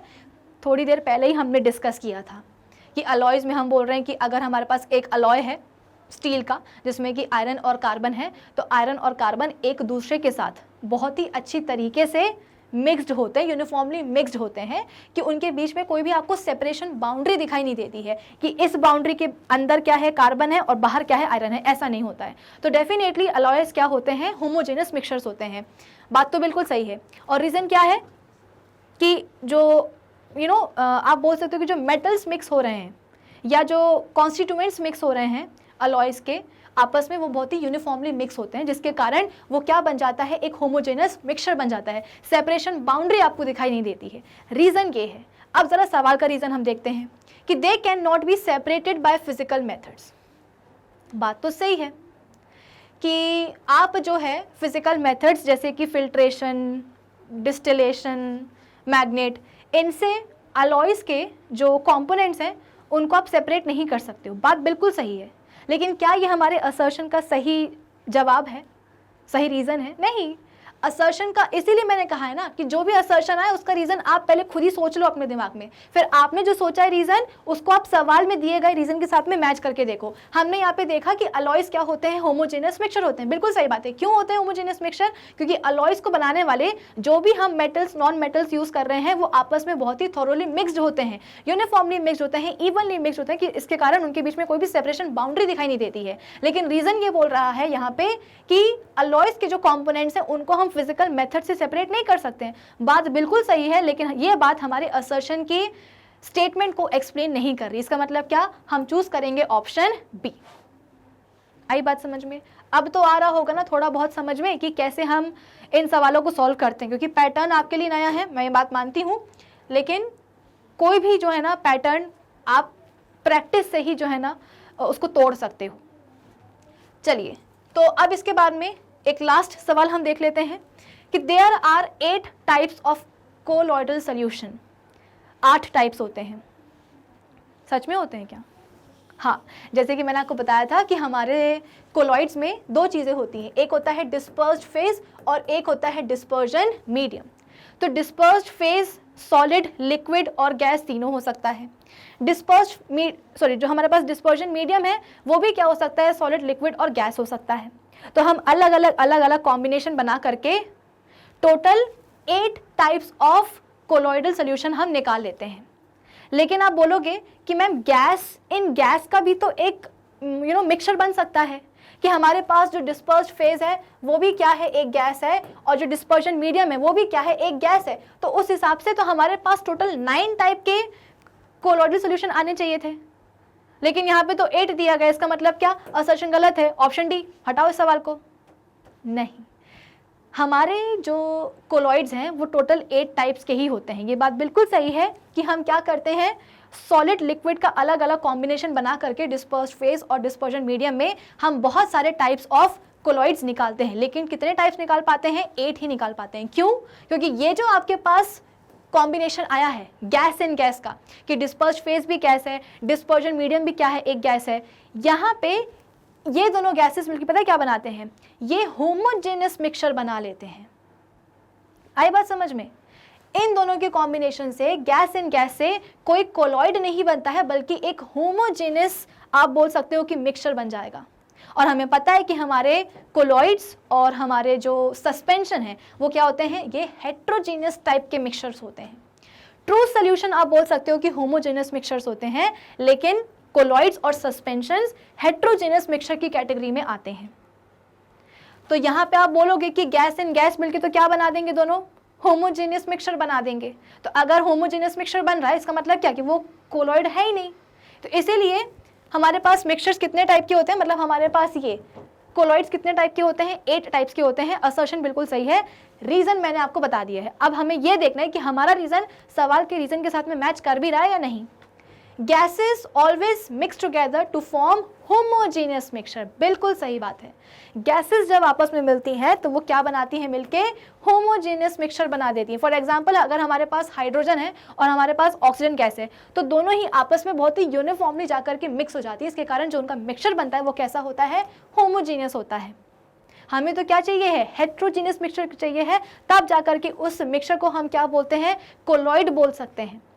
तो हमारा असर्शन सही है, रीजन सही है, रीजन हमारे असर्शन को सही तरीके से एक्सप्लेन भी कर रहा है। इसका मतलब क्या, हम यहाँ पे चूज करेंगे ऑप्शन ए। आई बात समझ में? तो कुछ इस तरीके से आप कुछ असर्शन रीजन टाइप क्वेश्चंस को ऐसे सॉल्व कर सकते हो। आई बात समझ में? हम आपके फर्स्ट टर्म सिलेबस में बायोलॉजी और फिजिक्स में जितने भी चैप्टर्स आ रहे हैं उन चैप्टर्स के ऊपर भी हम क्या करने वाले हैं, ऐसे ही असर्शन रीजन टाइप क्वेश्चंस को सॉल्व करने वाले हैं। तो इस सेशन के लिए बस इतना ही। अब हम मिलेंगे अगले सेशन में। अगले सेशन में हम कुछ और असर्शन रीजन टाइप क्वेश्चंस को सॉल्व करेंगे। लेकिन आई होप आज की सेशन में हमने जो भी बातें करी हैं वो सभी बच्चों को समझ में आ गई होंगी। तो अब आप क्या करोगे, आप विजिट कर सकते हो हमारी ऑफिशियल वेबसाइट magnetbrains.com। जैसे आप विजिट करोगे आपके सामने आएगा ये वाला पेज जहाँ पे लिखा रहेगा India's number 1 100% free online education platform, जहाँ पे आपके पास क्लास 12 से लेकर के किंडरगार्टन तक के सभी कोर्सेज होंगे अवेलेबल। ठीक है, अब आपको क्लास 9th देखना है तो आप क्या करोगे, क्लास 9th पे जाओगे। क्लास 9th में आप क्लिक करोगे क्या, केमिस्ट्री। जैसे ही आप केमिस्ट्री के यहाँ पे क्लिक करोगे, क्लास 9th केमिस्ट्री के हमने सभी के सभी जितने भी चैप्टर्स कर लिए हैं, सभी चैप्टर्स के यहाँ पे आपको सभी लेक्चर्स एकदम प्रॉपर्ली अरेंज्ड मिल जाएंगे।